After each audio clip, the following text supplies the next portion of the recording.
Hello, my name's Leanne, better known as the Kettlebell Lady, showing you with a tip that athletes naturally move with their hips, not with their knees or bending at the waist.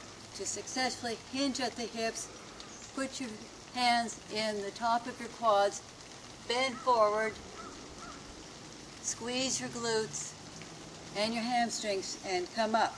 From the side, it looks like this.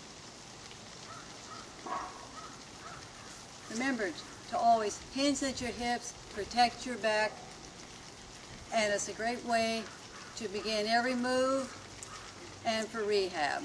Until next time, this is the Kettlebell Lady.